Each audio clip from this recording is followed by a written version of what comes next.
program will begin shortly. Launch sequence. Activate.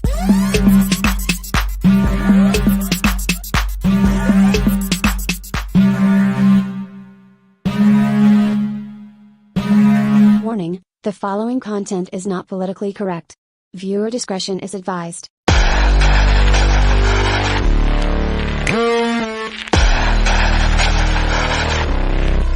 Welcome back to the channel today, everyone. I'm your host, Sarah Higdon. This is Transform to Freedom. So we have a pretty busy schedule actually today, like usual. It kind of starts out, I'm kind of wondering what we're going to talk about, and then we end up going over. So it'll probably be pretty similar today. So, but yeah, hope you all had a good weekend. Mine was pretty good. We just kind of hung out around, relaxed a little bit, getting ready for the week. Obviously I've been traveling quite a bit the last few weeks, so it was nice to kind of have a weekend to relax and decompress and all of that.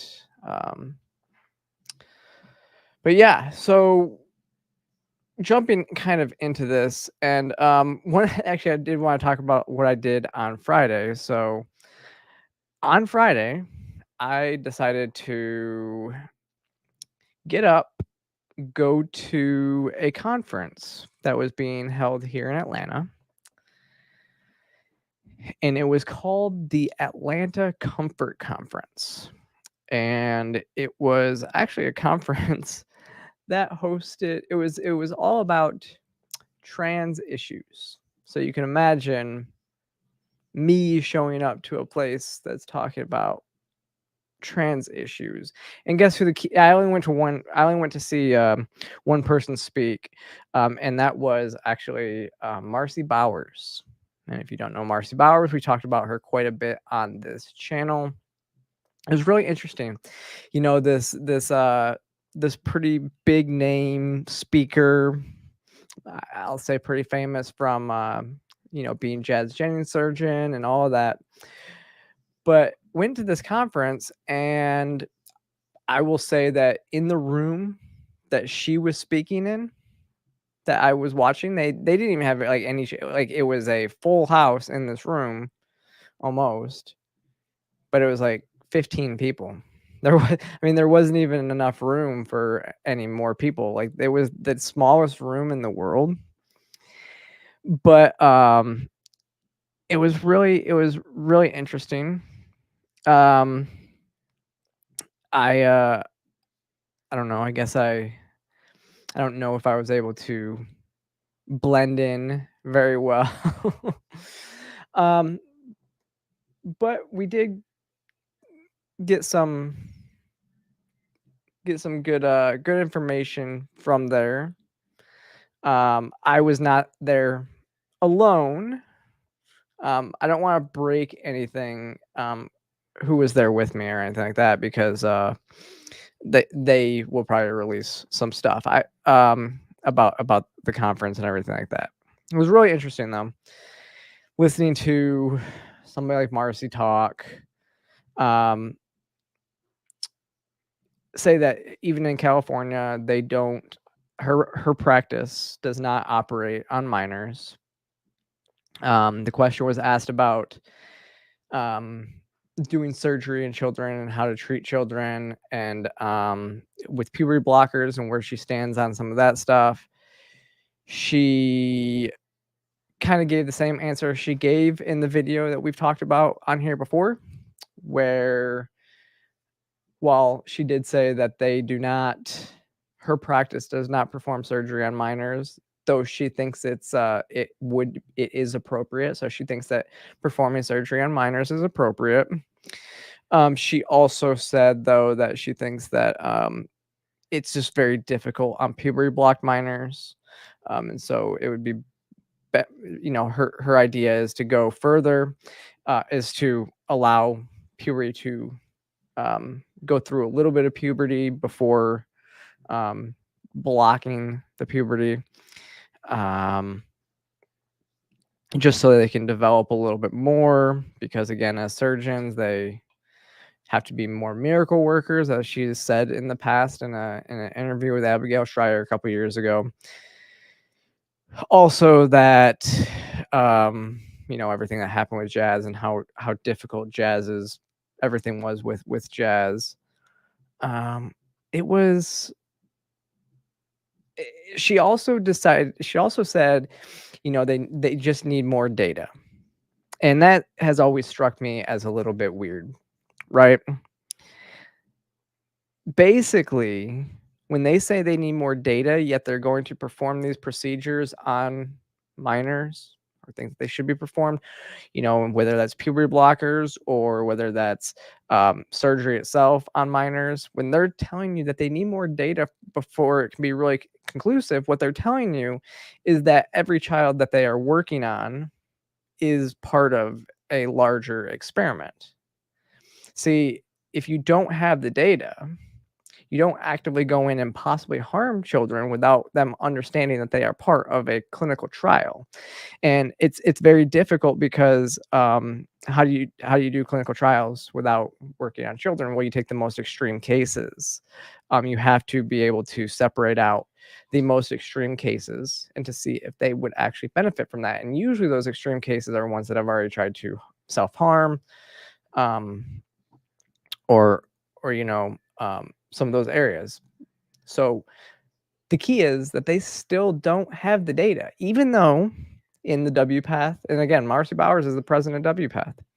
Even in WPATH, they say puberty blockers are fully reversible, yet she will tell you straight up that they're not, right? They talk about sexual satisfaction as an adult. She said it again, nearly 100% of the time, that they're never able to, achieve sexual satisfaction as an adult. So it was again, I don't think I heard anything from her that I didn't know before. All I know is this time I did have people working behind the scenes to try to get me an interview while she was here. I decided to try to get an interview instead of just do the secret recording and drop it on the internet. I figured, why not sit down with somebody? And actually, in her speech, she said, and this is where I think that she's kind of mistaken. Now, I will say, Marcy Bowers did say that she believes that conservatives are not they're not not wanting minors to transition because they hate trans people. She doesn't believe that to be the case, though there is some of that, she said. And I mean, there is some of that. There is some people that out there that just don't think anybody should be able to transition, and they just really don't think, they don't really like trans people. So I think that there is some of that, but it's not a lot. And she even admits that as well. Which was really interesting, because then this weekend, Aaron Reed went after Colin Wright, saying that he just doesn't like trans journalists to exist, when I worked for Colin for a few months before, as a journalist, before I went and started working for the Post Millennials. So he hired a trans journalist. So what her accusations have absolutely no merit whatsoever. It's just I'm the wrong kind of trans person, right? But here's the thing: is she said that. She also said that she she is mistaken.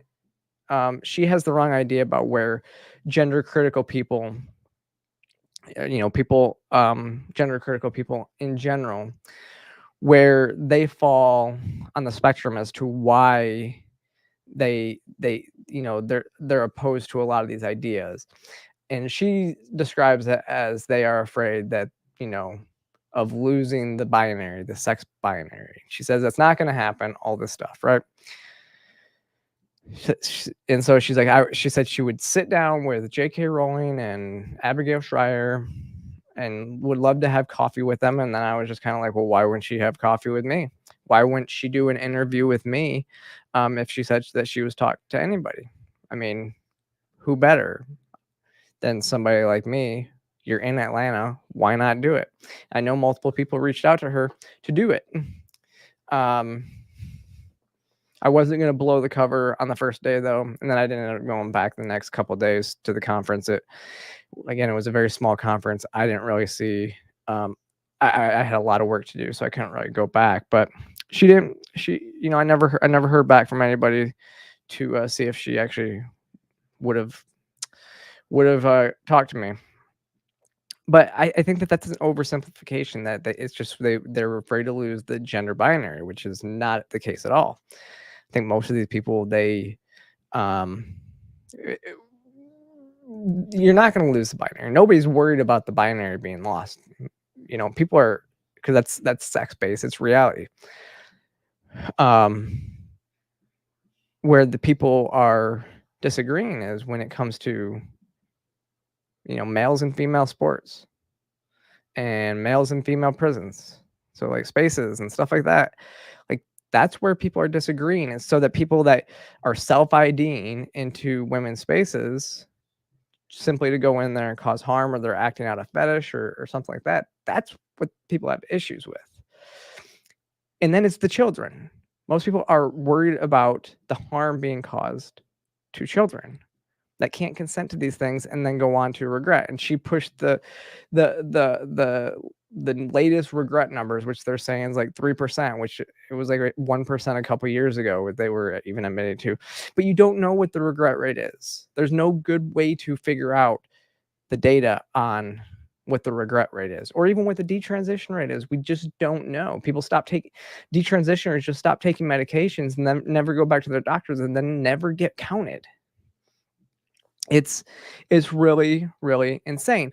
But kind of going into that, and what kind of led me down that road to talk about what's going on Friday, is there was some good news that came out this week. So here is, as Leo Sapir writes, the American Society of Plastic Surgeons, an organization representing 92% of all board-certified plastic surgeons in the U.S., becomes the first major medical association to break from the consensus over gender-affirming care for minors. So he says, in the U.S., the use of puberty blockers, cross-sex hormones, and surgeries to help kids who feel distressed about their developing bodies has depended on perceived consensus of medical groups. Critics argue that the consensus is manufactured and forced through suppression of alternative views and evidence reviews. The American Academy of Pediatrics, for instance, has suppressed members' initiatives to get the group to conduct systematic review of the evidence. The consensus of medical associations is the chief reason for the growing divide between the U.S. and Europe, where countries have reversed course on this. So all this to say, let's see if there's something better.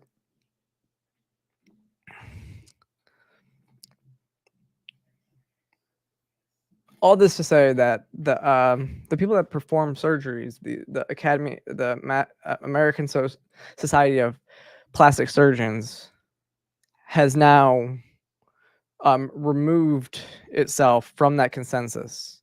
It's removed. It said that we are not going to. We don't believe that this is going to be that beneficial for the people that you're saying it is.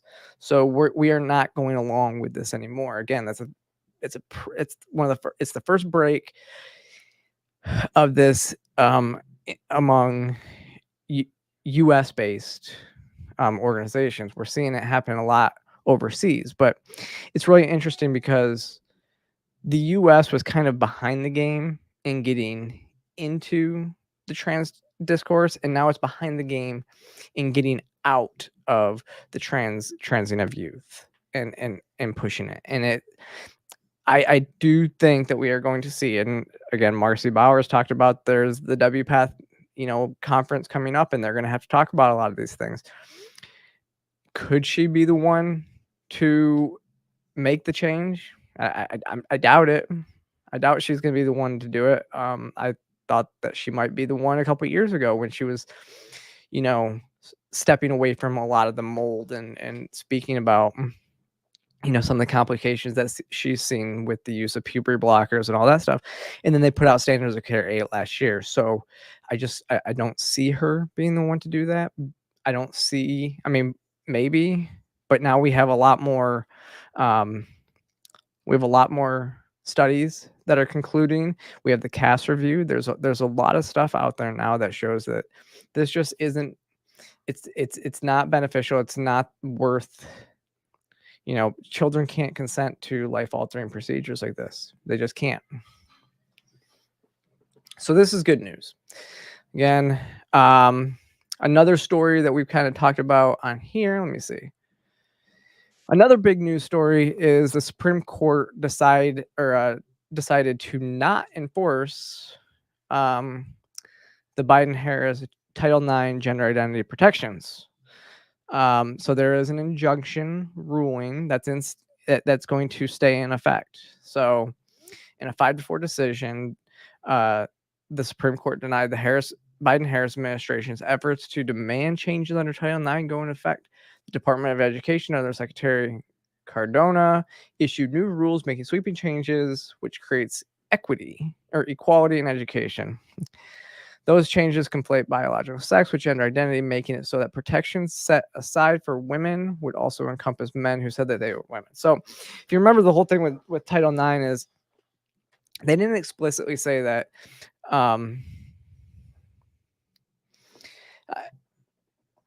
they didn't explicitly say that males have a right to compete in female sports, but they did open it up to protections based on gender identity, which would then lead into stuff like sports and males in schools being able to access female locker rooms, as long as they self-ID'd into the category.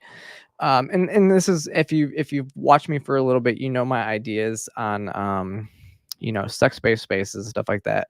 I think when it's when you're talking about publicly funded places like schools, even prisons, or even Capitol buildings or anything like that, if it's publicly funded, there should be a third space set aside for gender questioning people. That can go in there.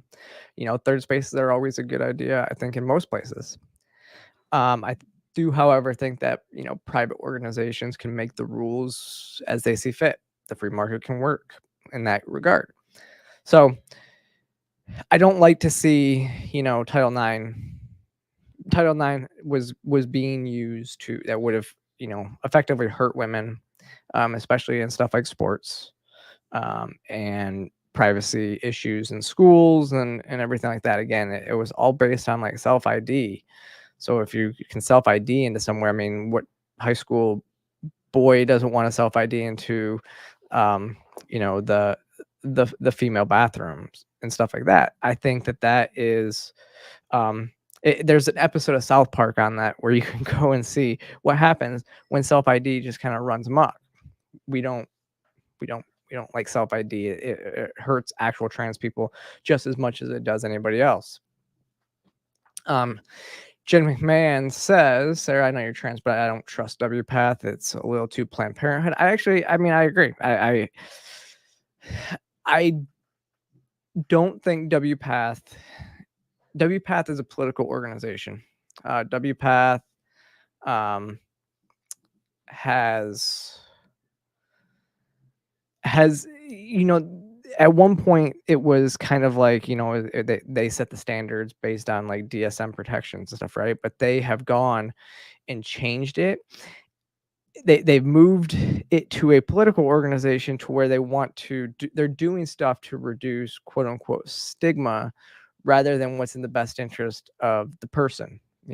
In most and really the areas that I focus on when I'm looking at a lot of these things like the WPATH guidance and everything like that is what they're talking about when it comes to transitioning children, which is what everybody else basically is worried about.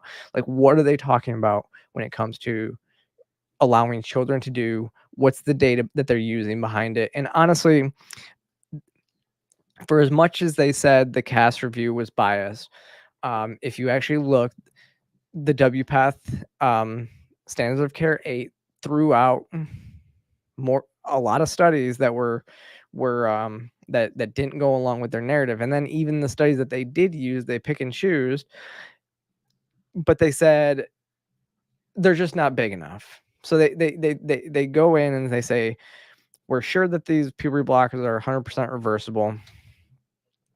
We're sure that these are 100% reversible, and then they give all the possible side effects, but then they just say, but we don't know because there's not a study that really shows that. So again, they're experimenting, and they look at it that way.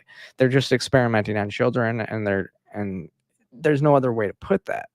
And then they also admit that puberty blockers are not FDA approved for that reason, because all the studies aren't based off of precocious puberty, not in key developmental years. And so they're being prescribed off label, and they, which again, if they're being prescribed off label, you don't know, because there's no studies that actually show whether they are fully reversible, as you would say.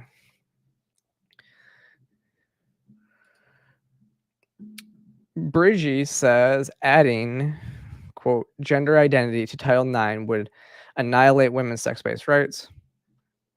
How could you arbitrate between two things that are in direct opposition? That's a good point, because while I would say that,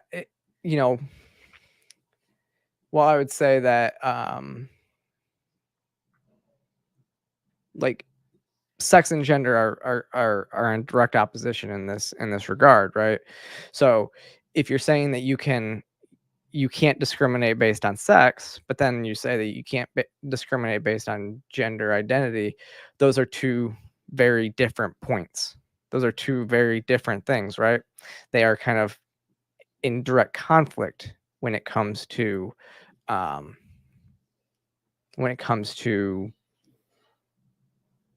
how somebody presents, right? So it's a hard. Yeah, I agree though. Adding gender identity makes sex discrimination pointless, because how are you discriminating based on sex if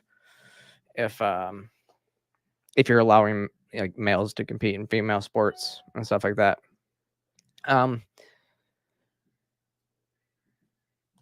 So yeah. But so that's the good news though, is that they shot that down. Again, we've talked about we've talked about this on this show a while ago. Another clip I wanted to bring up, and we're going to talk about it a little bit. This clip has kind of gone, yeah. How would the precedent be determined? I don't know. Yeah, that's exactly right. I don't know, Bridgie. It's like which is higher priority? You're right, sex or gender identity, because there is no set priority in this. But this clip has kind of gone a little bit bonkers. So I'm just gonna play it, and then let's talk about it.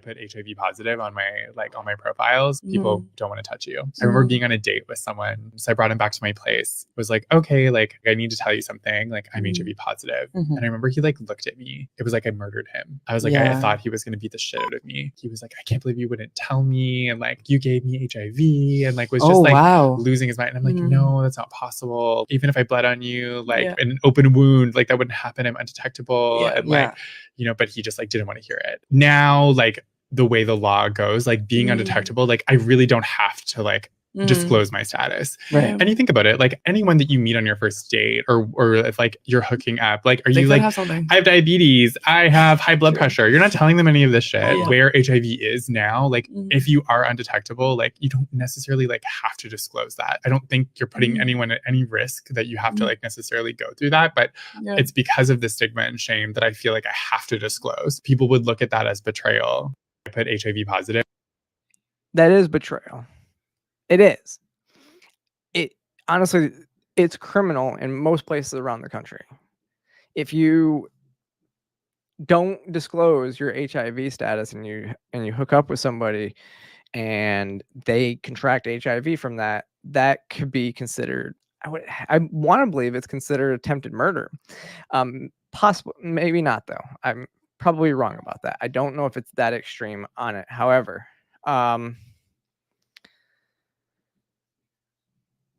yeah, in most places it's a felony. In California, though, I believe they restricted it, right? So they said it's not. They said you actually don't have to disclose because you can't pass HIV if you're not detectable. And look, this goes back to even like the trans discourse. If you're trans and you hook up with somebody and you don't tell them that you're trans, I mean, it is pretty much rape, right? You are not you that person cannot consent to hooking up with you if they don't know this status about you, because HIV is very, very dangerous, especially if you don't know you have it. If you give it to somebody, it's a disease that they then have to live for the rest of their life. Like this person said though, like they disclosed it on the first date before anything happened, and the person was like angry with them for not telling them. And it's like, yeah, like what do you think's going to happen if you had accidentally gave them HIV, or you did hook up and then they found out? It's just it's crazy to me that you wouldn't tell. And honestly, if you're going out and you're just looking to hook up with like, this is the problem. Like if you're actually looking to date somebody, it's probably one of the first things that you want to tell them, right? Yeah, it's going to limit who will and will not date you, of course. Just like being trans or being a they them like this person is, like that's going to limit who is going to want to date you.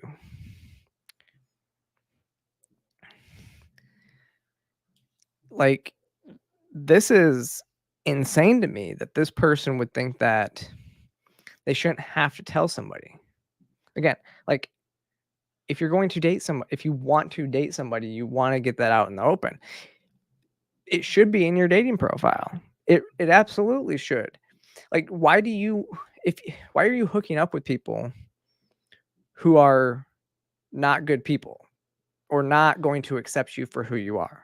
I think that's the biggest thing right there. Like, why would you go out and date people or try to hook up with people who like would not be accepting?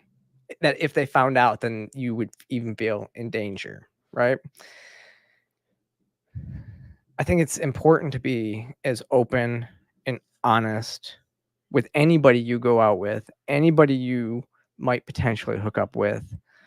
Like, look, I get it. Yeah, it's going to limit your options. People may not react very well.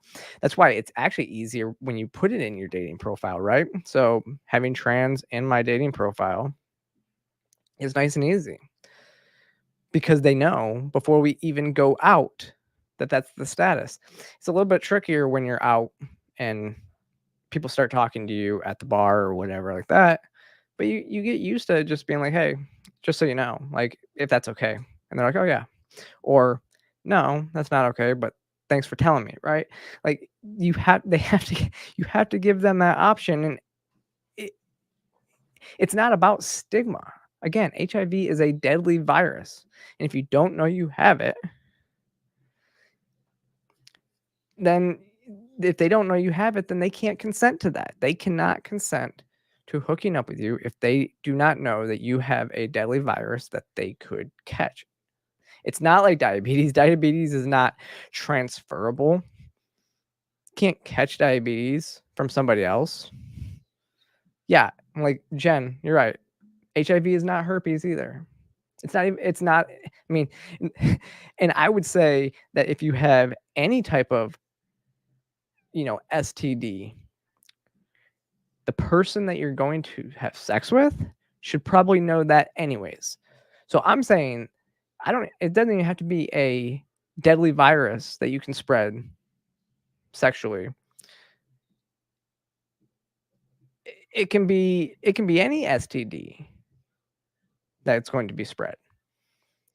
If you have it, if you know you have it and you knowingly give it to somebody, again, that's at least sexual assault. Because you knowingly withheld information, and so that person cannot consent to a sexual relationship in that manner. And Bridget, you're absolutely right. It says, if you can't be selfless enough to be honest with your potential partner, then you're not dateable. Yeah. Why, like, it's such a evil thing to do. If you knowingly have a disease like this and you don't tell your partner, tell somebody that you're doing the most intimate thing you can do with. Like, that's insane to me that anybody would think that's okay. Because it's not. And again, it should be considered, if not rape, at least some sort of sexual assault, because they can't consent. All right.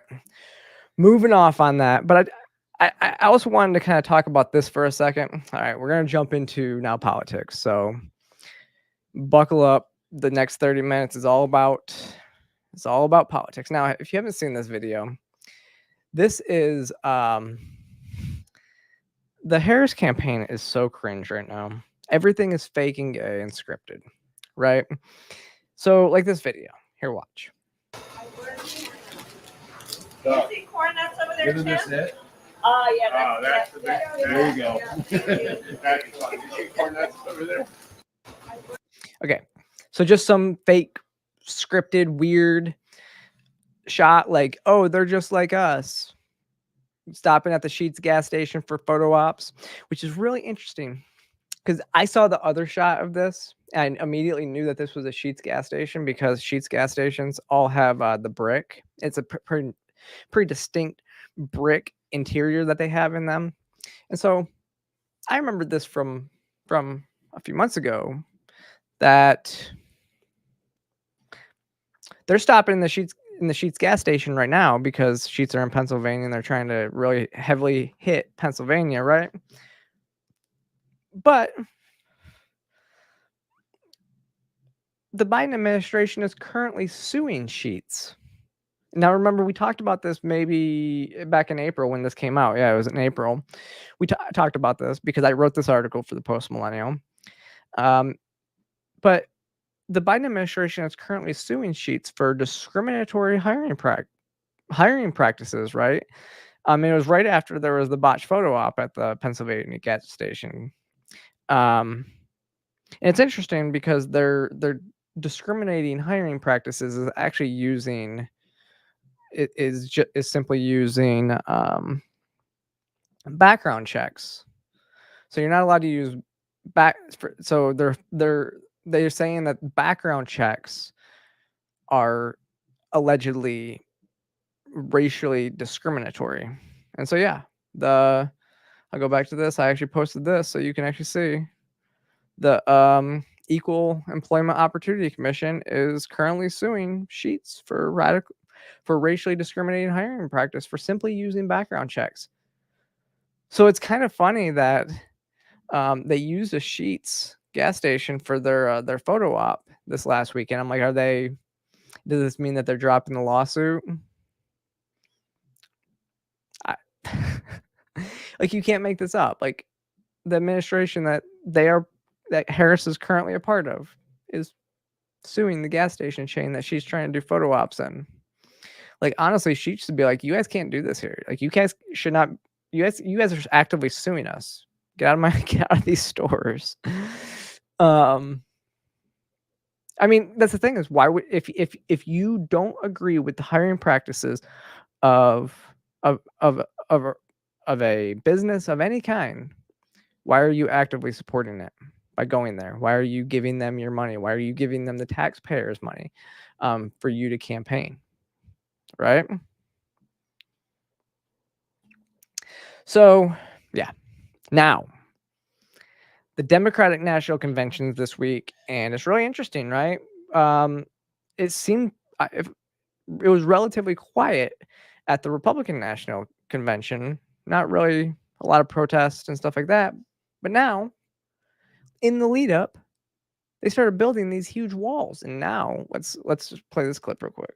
Behind me over my shoulder, you'll notice those fences and snowplows in place. We've actually watched all morning as they have started to bring in more metal fencing, more barricades, and these snowplows have been kind of navigating around those barricades and getting into place around the UC. Take a look at some of this video we got earlier this morning. You can see a lot of cars have been turning around already as they're met with these new. All right. I'm not gonna play the whole thing. It's all about that they were erecting these big barricades, and now we see why. Click on this. We go today. It was today, right? Yeah, today. Far left agitators, and it's the pro-Palestinian protesters, began to, and actually it might have been yesterday. They began to their protest. Actually, somebody got on stage at the DNC wearing a mask, screaming in protest. The far left are protesting the Democratic convention, calling her Killer Kamala. You know, let's see.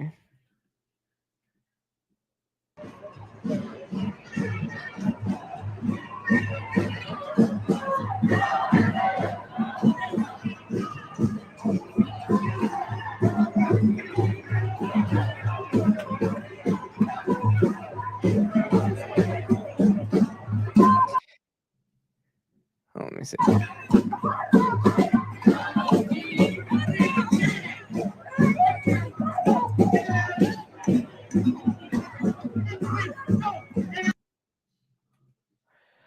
Yeah, you know, it's just so nice. It's nice to see.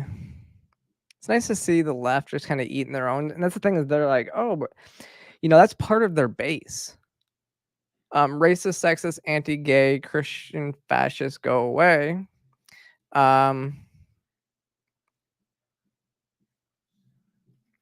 It's really interesting to watch.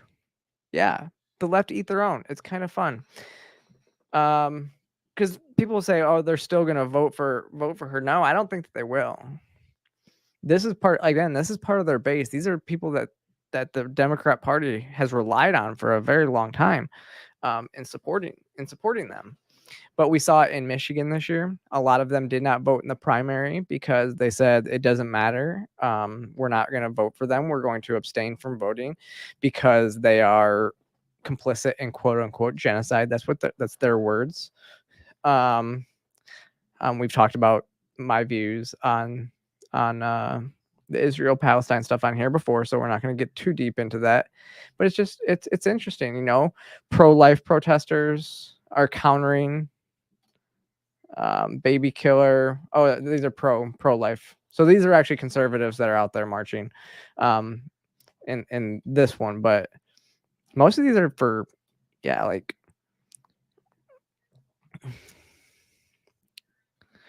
and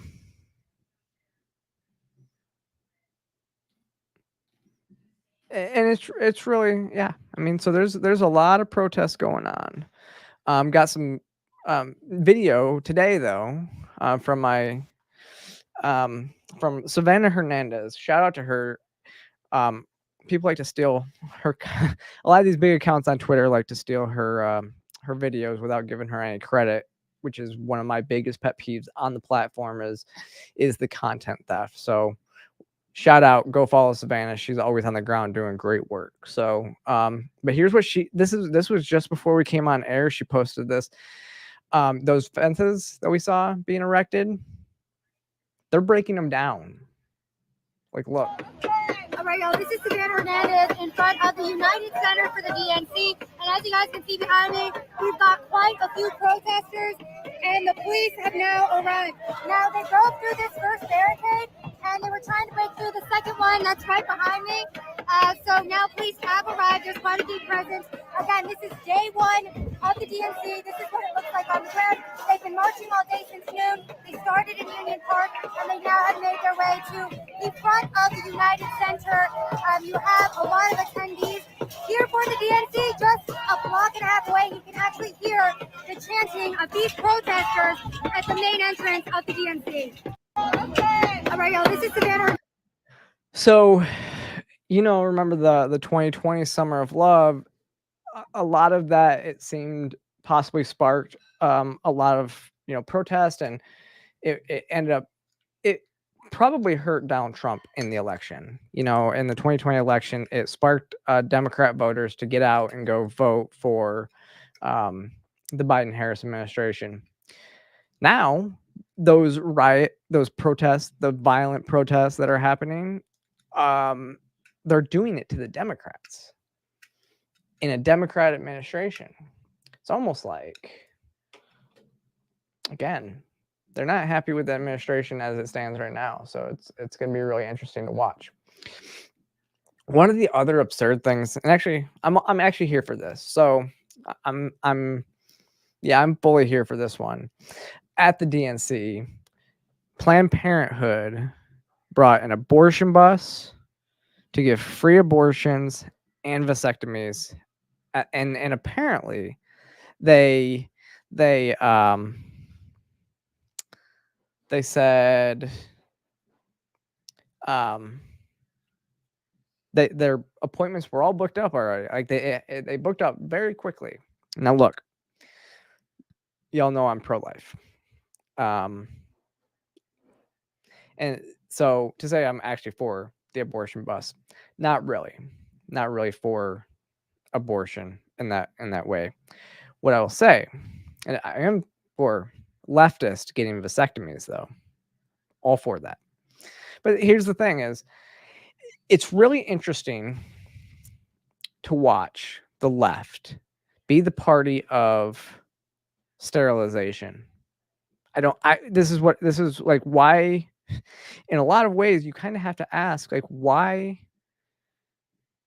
do we get in the way of leftists who want to sterilize themselves and not want to have kids? Now, again, they're the ones that are trying to sterilize children. Children can't consent to that sterilization. So we're gonna go and say, we have to protect those children because, maybe when they grow up, that they will also be, be on your side and stuff. Or when they grow up, they still go and get these sterilizing procedures, and then they don't have kids anyways. But they're the side that's trying to reduce the population. So if you reduce the population of their side, and then you don't reduce, you keep populating the conservative side, it would seem like you'd win out. Now, a lot of people have pointed out that's part of the reason why illegal immigration, why they are all for paths to citizenships and stuff like that, because when you're reducing your population size because you're all for like sterilization and not having children on the left, you need to import, your voters, or create your voters. And that's why we have indoctrination and critical theories in elementary schools going all the way down to kindergarten, which is fully indoctrination there. You create your base, and then trying to give people that come here, a mass amount of people that come here, citizen status so that then they can vote, would also seem to be kind of a roundabout way to get more voters, because then they're beholden to you because you gave them citizenship.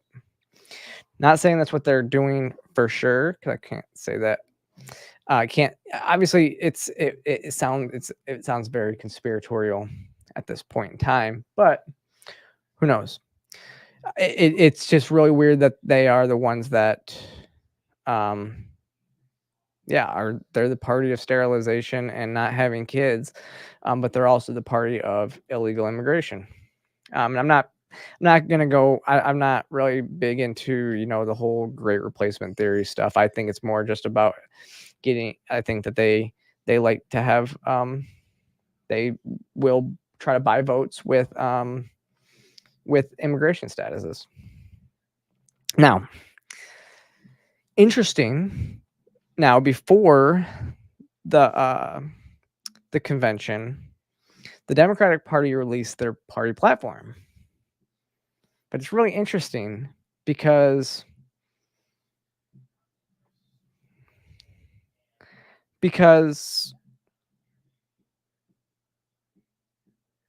it starts off with a land acknowledgement. So now the land that they're at in Chicago is going to start off with, that's stolen land and all this stuff. And they're going to acknowledge that,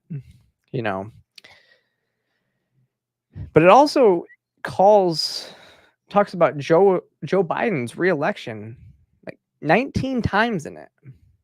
It also advocates again to back child sex changes, transitioning children.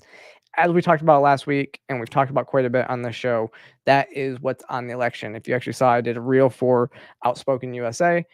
That is what's part of this election. Child sex changes is fully on the ballot, especially with Tim Walz being more radical than Gavin Newsom. Again,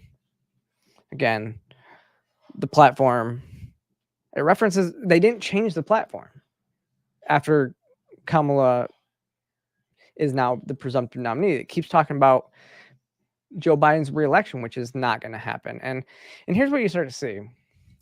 The mainstream media is actually pushing back and telling the quiet part out loud. So here's CNN explaining that this is a strategy for the DNC, because again, Kamala Harris didn't release any of her platform. She still doesn't have it on her website. That I haven't.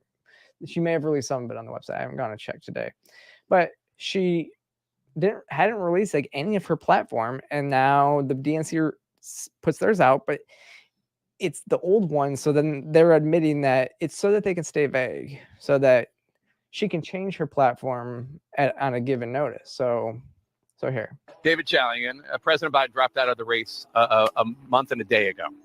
You wouldn't know that if you read the Democratic platform, because it repeatedly refers to President Biden's second term. There are roughly 19 or 20 mentions of President Biden's second term. They've had a month and a day to update it. Why haven't they? Yeah, there won't be one of those, Biden's second term. We know that. And, listen, the platform was largely the draft of it put in place and voted on earlier this summer. And I think in talking to some folks, the idea of reopening the platform to try to fit in not yet fully developed Kamala Harris policies while they were quickly changing, they thought they would be opening a can of worms, right? And that there would be all of a sudden some fights about what goes in the platform, and they wanted to avoid that at all costs. So they're willing to take the hit on the fact that the platform is sort of a relic of the Biden era, because it's a non-binding thing. They'll vote officially today as part of the party business to put it into effect. But as you know, it has no binding capacity to it. Right. And we should note that this also allows Vice President Harris to stay vague, stay, unspecific. That's from the Biden platform. That's not ours. So they're admitting. I mean, CNN's calling it out, saying it's like, oh, so that's not our platform. That's the old platform, so that they can still develop their platform, because they don't have what they believe. They don't have a platform. Like they said, they had enough time to do it. Unfortunately, it looks like their platform is going to be, as we talked about last week, quite communist. Just looking at what they're both saying, what both Harris and Walz are very, very communist. Now, there was a former student of Tim Walz said, laid it out that Walz was a true believer of Mao's communist doctrine. So, students said that, I mean, he used to travel to China every year, would buy the Red Book, Mao's Red Book, and said that he would give those as gifts. And as the article here makes note, he was married. His wedding day was on the same day as the Tiananmen Square massacre, where and it was because he wanted to have a date he'll always remember. He visited China by his own estimation, he said, about 30 times. He was just and this person says there's no doubt he was a true believer. I've been trying to tell people this for 30 years. Nobody wanted to listen. At night, we'd go out, we'd walk the street fairs, we'd be buying souvenirs, and Tim was always buying the little Red Book. He said he gave them as gifts. I saw him buying at least a dozen on the trip. And he said, referring to the book of quotations from Chairman Mao, Zedong, the Chinese dictator who ruled China and killed tens of millions of people from 1949 to his death, and he basically said it would be like being in Germany and buying copies of Mein Kampf. If you know, Mein Kampf was Hitler's manifesto. So yeah, that's who Tim Walz is. There's a lot more. Go read that article. It's a great one. But if you don't think it applies to Kamala Harris, listen to this. I will snatch their patent so that we will take over. And yes, we can do that. Yes, we can do that. Yes, we can do that. It's the question is, do you have the will to do it? I have the will to do it. I will snatch their patent. So this was 2019. She's talking about patent owners and having the government take a patent, and so that they can take it over. They can take over industry. That is a base on that's communist at its core. The government seizing means of production. So she's saying that the government's going to snatch their people's patents away on what they developed, and then they are going to take it over and take over the means of production as the government. Again, that's straight up communism. Now, let's look at her now released, unveiled economic policy. First things on here: eliminating medical debt for millions of Americans. So you're just gonna take money. Again, this is buying votes, but you're gonna take it and just wipe out medical debt for millions of Americans, which means you're going to take away from other Americans to give to other people who had to take out medical debt. This is one of the worst ones: banning grocery and food price gouging. She wants to place price controls on goods and services. Price controls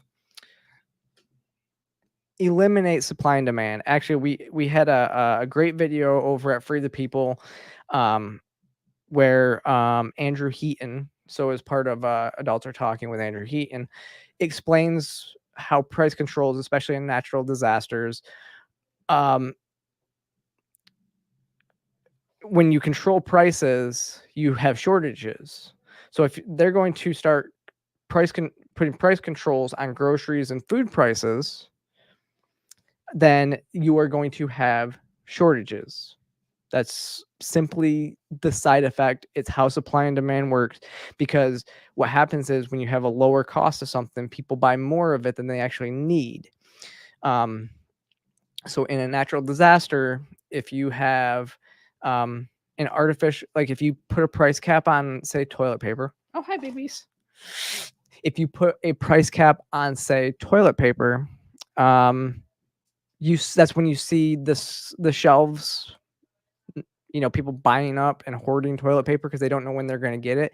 Now, if you allowed supply and demand to work, if you allowed companies to up the price of an item during a natural disaster, so instead of paying $2 for a roll of toilet paper, you pay $5 for a roll of toilet paper, people are only going to pay for what they are reasonably going to need.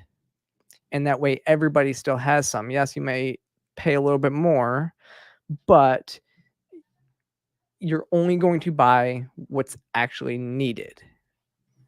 So yeah, providing a $25,000 subsidy for first-time home buyers. And I'm going to talk about price capping a little bit more because, again, prescription drug cost is kind of the same way, right? If you're going to cap prescription drug cost, then it causes a shortage. I think we have an insulin shortage after they capped it. Part of the thing that you need to do is actually make stuff like drug costs and stuff like that open source, so more companies can provide it, and the price will actually come down because the supply went up while the demand is up. Supply and demand, economic, capitalistic principles actually work. Now, providing a $25,000 subsidy for first-time home buyers, you know what happens? The cost of homes goes up by $25,000. So it actually does nothing. It just creates more inflation and home buyership, right? What's funny about this last one is offering a $6,000 child tax credit per child for the first year of life. So it's just for the first year. But it's so funny because remember last week when she said that they were going to eliminate taxes on tips, stole that from the Trump administration. Well, now they were talking last week. They were kind of going after JD Vance for saying he wanted to raise the child tax credit from $2,500 to $5,000, and then a couple of days later, the Harris campaign is offering now $6,000 child tax credit for the first year. But you can't explain how you're going to pay for that.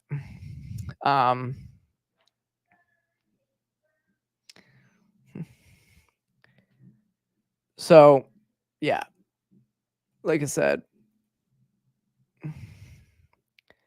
so when I'm president, will be a day one priority to bring down prices. I'll take on big corporations that engage in illegal price gouging and corporate landlords that unfairly raise rents on working families. Now let's talk about this for a second. Raise rents on working families, illegally price gouge. So what she's actually saying, let's break this down. We've had, let me see, do I have this?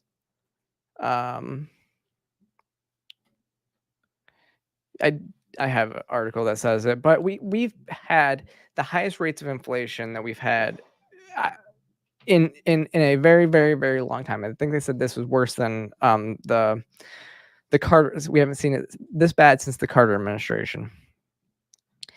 But they're blaming the Biden administration is not blaming their economic policies, not blaming like what they've done. That their massive spending bills and all this stuff. I'll even say this: even the Trump massive spending bills have caused this to happen. There's a lot of what happened during COVID, like giving people money to stay home, unemployment stuff, like that stuff has led to a lot to the Fed to print more money. In order to, and actually they also raised interest rates, which in the middle of a recession, that's not a good idea either. That's why we need to end the Fed.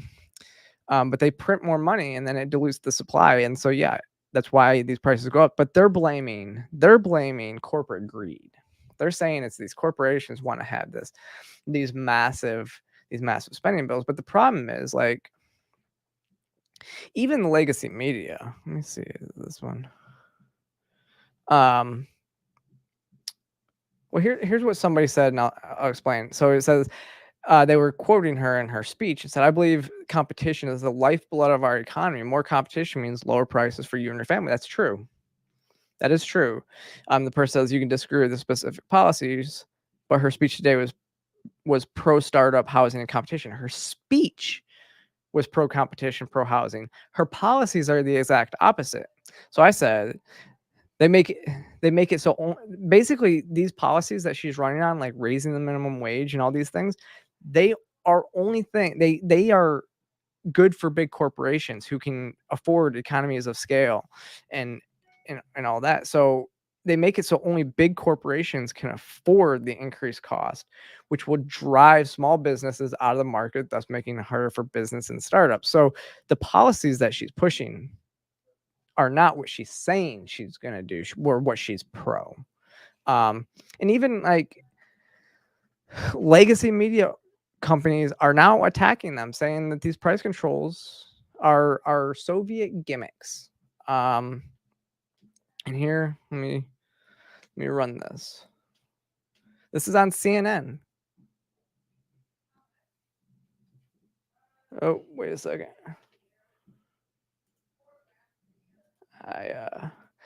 This happens every once in a while. Where is there it is. Share. Should work now. Mention it. The federal ban on price gouging for groceries. You are skeptical of this. Why?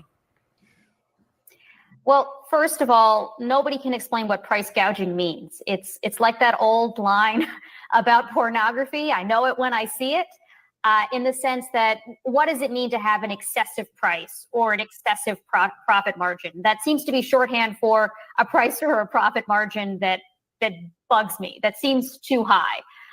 So, it's very hard to pin down what this would actually mean.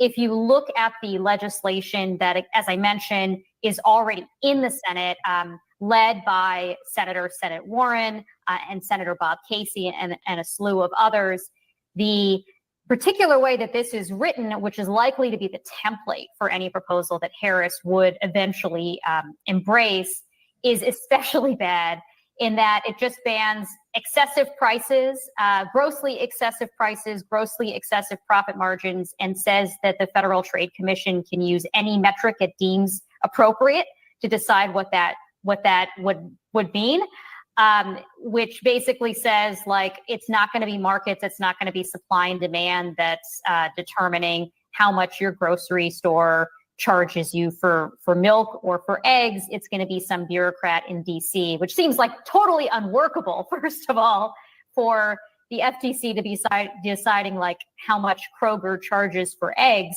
in Michigan. But it also would be very bad for markets. We've seen this kind of thing tried in lots of other countries before: Venezuela, Argentina, the Soviet Union, etc. It leads to shortages. It leads to black markets. Plenty of uncertainty. And beyond that, the specific way this bill is written might actually increase prices because of some of the other language in it. Things like requiring public companies to disclose in their quarterly reports, their quarterly earnings reports, how they're setting prices, which is a great way to help them collude, which normally we don't want them to do. So anyway, the devil's in the details, I guess, for that bill, but it's really hard for me to imagine any form of legislation that preserves the spirit of what she's proposing that would not be, at best do nothing, at worst cause a lot of harm. Catherine. So again, this is CNN that's putting this out there. So CNN's actually saying this. And yes, we've seen it tried in other places, like she names Venezuela, Argentina, the Soviet Union. Okay, so we talked about Venezuela and the collapse of Venezuela a couple times on this show. We've seen what happened and how, their economics, they were one of the highest producing countries in the world, and within one election and less than 20 years, socialism killed that country. And now they don't even have free and fair elections down there, right?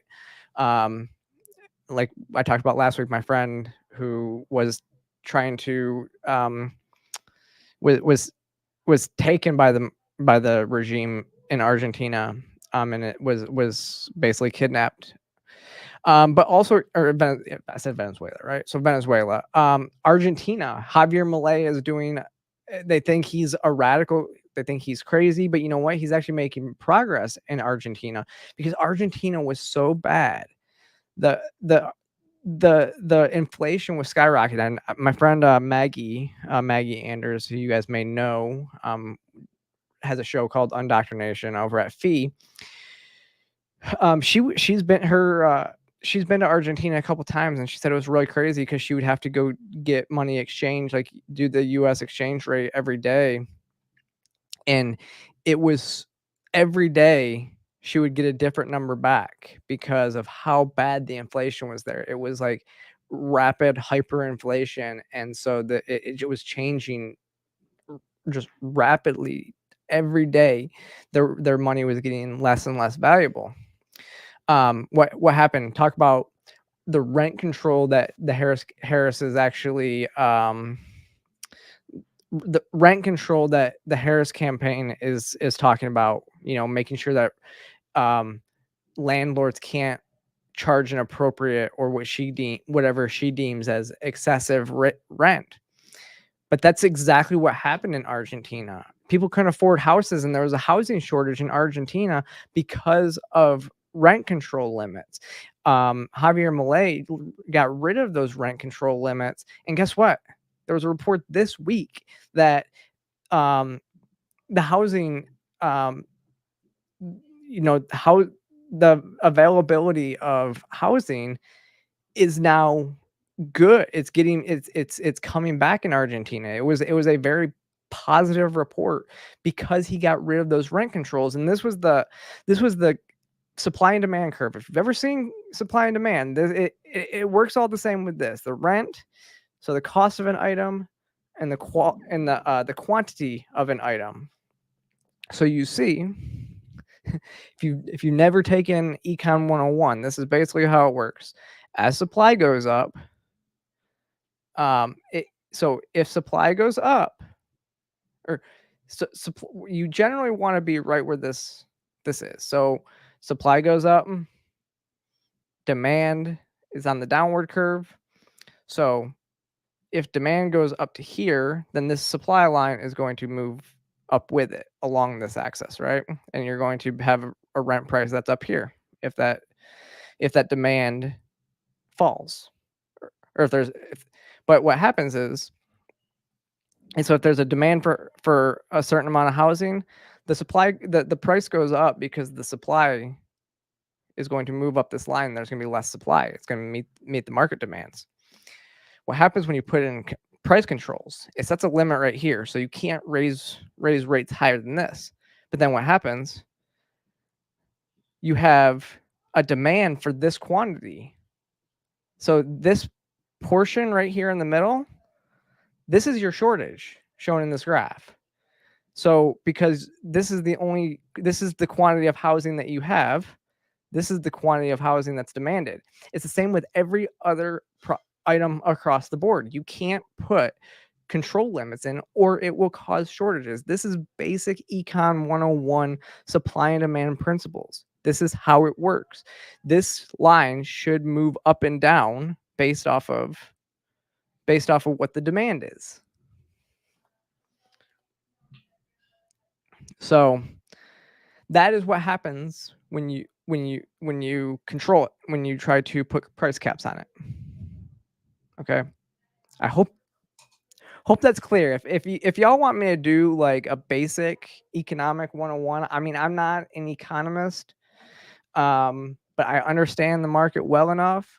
Whereas, honestly, we've done enough economic stuff over at Free the People where I would just say go check out some of the stuff we've done over there. We got some great economists that we've worked with over at Free the People. They're a lot better at this stuff than I am. But this isn't hard. It's not hard to understand how basic supply and demand works and how supply and demand controls the price of a good. And if you put a cap on it, it creates shortages. It's pretty easy.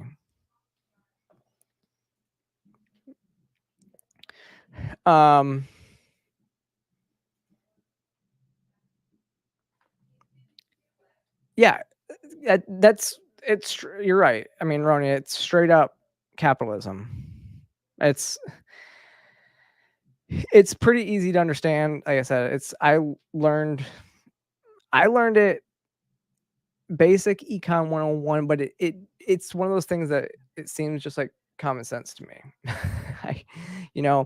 But this is where she's talking about how they're going to pay for it. She's asked how they're going to pay for it. She has no idea. Some economic policies last week. Yeah. Can you explain how you're going to pay for those, and can you give us a sense of what other policies you want to unveil going forward? Sure. Well, I mean, you just look at it in terms of what we are talking about, for example, around children and the child tax credit and extending the EITC. It's at $6,000 for the first year of a child's life. The return on that investment in terms of what that will do and what it will pay for will be tremendous. We've seen it when we did it in the first year of our administration. We reduced child poverty by over 50%.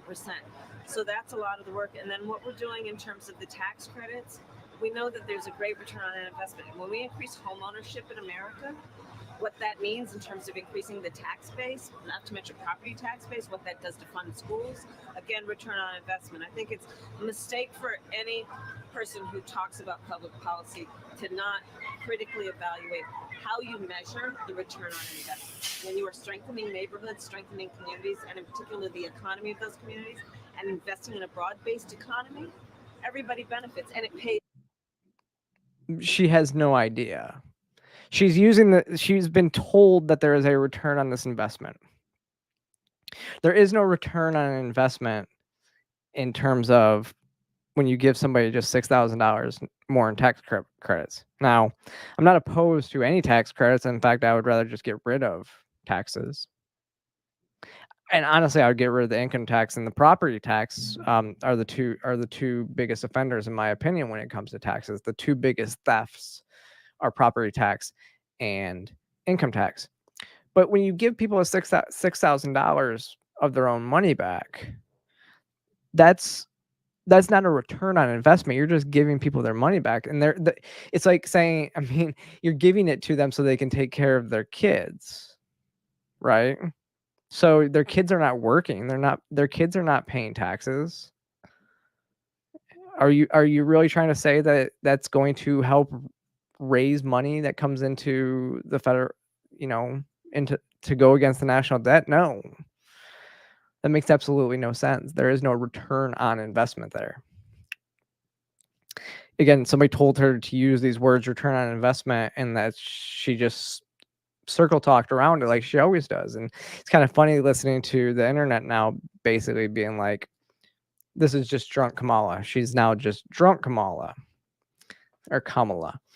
And then she says the $25,000 home credit, right? She talks about getting more property taxes. Well, property taxes don't actually go into pay for the national debt. Property taxes are actually what are used to pay for your local police and fire departments and local schools. Like that's what property taxes go to do. There is no return. You're not going to get any return at a federal level by giving these tax credits. It doesn't work like that. They're trying to say it's going to strengthen the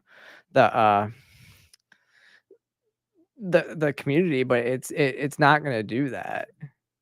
It doesn't do that at all. There is no return on investment for the federal government to give these loans. It's just it's $25,000 basically free money for first-time homeowners who in most cases, again, it could, and I would say knowing how this has played out in the past, it's probably going to give people more that shouldn't be buying homes the ability to buy a home and then foreclose on that house, and then we have another housing bubble burst down the road. That's probably what's going to happen if it works as intended. But I mean, that's what it is. She doesn't know what she's talking about. Obviously, I don't even like this. Her economic policy is so bad, and we're going to talk probably even more about that. But that's the lesson for today. Just kind of on the back end of the show today, there was a there's a person who as the district attorney of San Francisco, she wrongfully convicted him, and he's like, yeah, I'm not voting for her. And honestly, it was we locked eyes this one time, and she laughed. She literally just like kind of busted out laughing in the courtroom. She laughed during his trial, and he was sentenced to 50 years in prison after being framed by law enforcement for a 2007 shooting of his friend.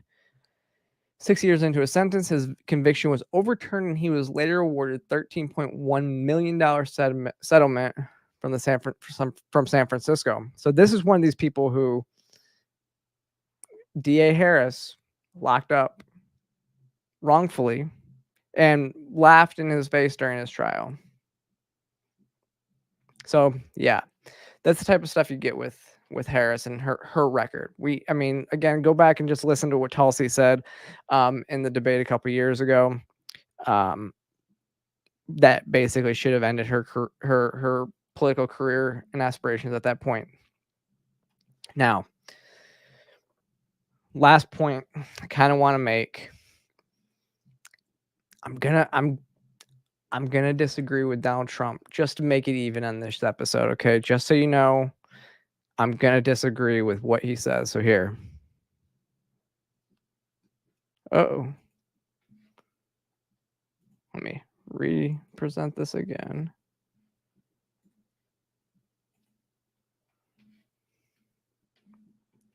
That's the way it is, whether you like it or not. A lot of people like to say, oh, it's a tax on us.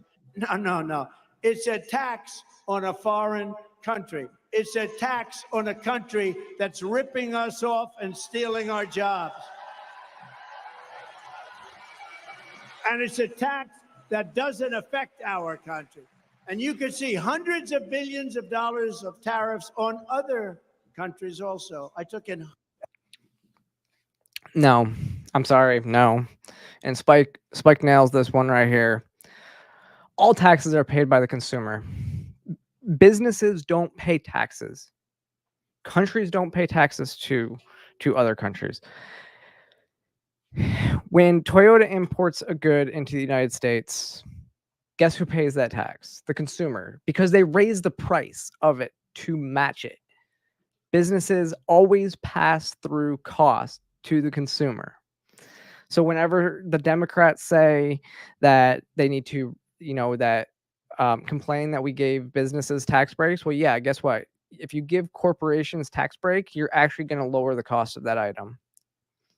Increasing taxes on corporations actually increases inflation. Okay. As Spike says, corporate taxes, income taxes, property taxes, value-added taxes, and tariffs are all rolled into the final price of the product. He says it's one thing to say that, and he's right, it's one thing to say that tariffs are preferable to another tax because it does promote American businesses over foreign businesses. So it's keeping the money in our own country. But it is foolish to say that Americans don't pay. It's not a tax on American people. It is. China, like when Toyota sells a car here and we put a tariff on it, guess what? So the car is going to be $30,000. The tariff on that car is $2,000. Well, guess what? You pay $32,000 at the gas station. So I am going to disagree with Donald Trump right here. This is not economic. This is not correct economically. It's not true. All taxes are passed through to the consumer, which is why you cut taxes. Again, the reason why it would be preferable is because it promotes the buying of American goods, but it's not good to, it's not beneficial for him to be out here saying that it's not a tax on the US. It absolutely is. But again, sometimes you do stuff to promote buying, American-made products, like buying within your country, supporting your own workers and your own economy. Problem is, because American businesses are taxed so much, it's cheaper for them to purchase goods overseas than make them here in the United States, because our labor is generally more expensive. Because and then now they still want to raise wages even more. So, but I will say that is it for the night tonight, guys. I know we went like way over, but again, we always have so much to talk about. So thank you as always for joining me. If you haven't, make sure you click that like and subscribe button. Follow me across all social media platforms, and I will see you next time.